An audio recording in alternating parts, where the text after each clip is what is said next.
Rehab here. And here is another exercise in our Exercise a Day series. So we've done little knees opening with a band and pelvic tilts, and I thought we would take that into the next level. So we are going to do bridges today. Lots of people have done bridges in their Pilates classes or different exercise classes. But we're going to keep that band around because that movement of rolling through the spine really goes with external rotation of the hips. So a lot of people will do that with a ball. It's not wrong. It's absolutely fine, and that's good if you want to just know where you are in space. I wouldn't necessarily, if you grip the ball, it's going to make you work hard, but it's not really working with how the arthrokinematics of the body works. So I prefer to do it this way. I find it's better for hips and it's better for lower back, more comfortable. And it might not feel as hard because actually when the body works really well together, things become a little bit easier. So it's not always about working hard and gripping. It's about working with the body. What I'm going to add on today is something called a balance pad. And the reason I'm going to do that is that it's going to give me really great feedback for my feet. So anybody who has these, then you can do your bridge with this, and I think it's a super nice thing to do. And then we're going to talk about the bridge and ways that you can change it to make it more specific for you, and ways that maybe can make it easier or harder. So I'm going to pop this band around my knees. If you don't have a band, don't worry, you can do it without a band. I love to have feedback. And I love the way it makes my muscles feel like they work, not in a grippy way, but in a really gives me feedback. And I think I actually work less hard with a band in a way because I know where I am, and it gives me feedback into my muscles. So if you've got one and you want to use it, that's great. If you don't, that's great too. So I'm going to pop my feet on here. Now, a little note, if your feet are further away from you, it makes you work your hamstrings closer to your knee more. If your feet are closer to your bottom, it makes you work your gluteals a bit more. Neither is wrong or neither is right. It's just something that you can observe when you do your bridges.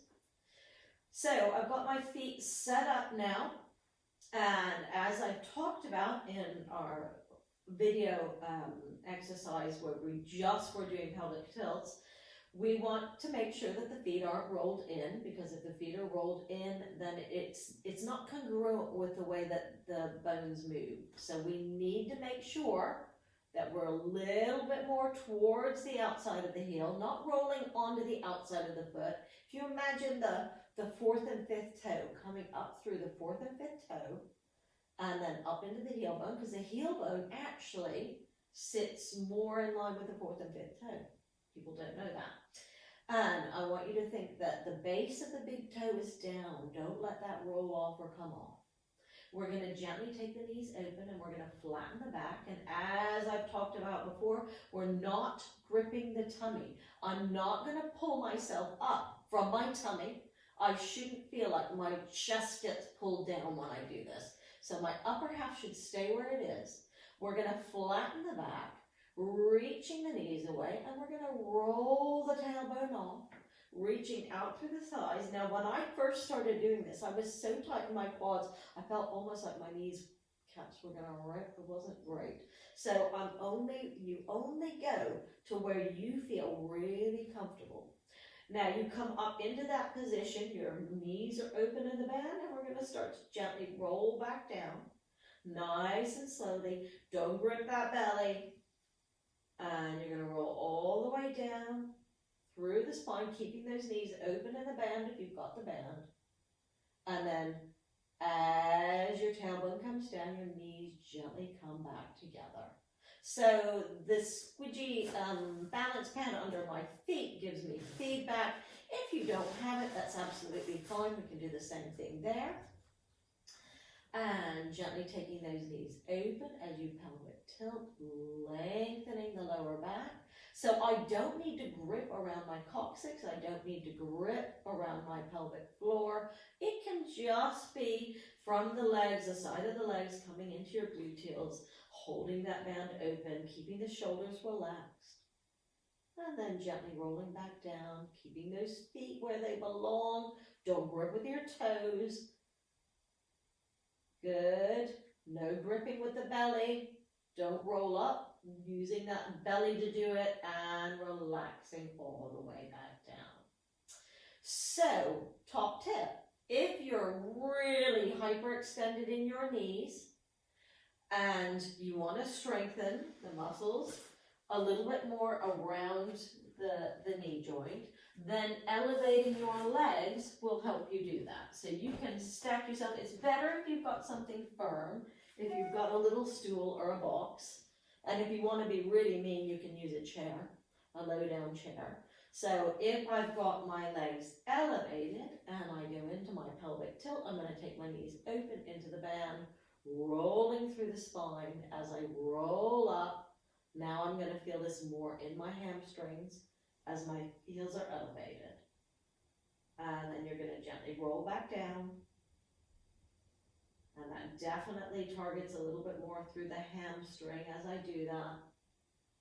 All the same principles apply, not gripping in the belly, not gripping anywhere. Good. And one more time, the knees are going open, rolling through the spine, all the way up into that bridge. Now, while I'm up there, another thing we can think of, is the weight in the heel or is the weight in the toes? So if I put the weight even between my heels and my forefoot, so I tend to rock into my heels so I don't have to work my hamstrings as hard because I have really hyperextended knees and that's hard to work. So if I place the weight of the forefoot, ooh, all of a sudden that works much harder. And I don't need to grip anywhere, I'm just feeling those muscles working.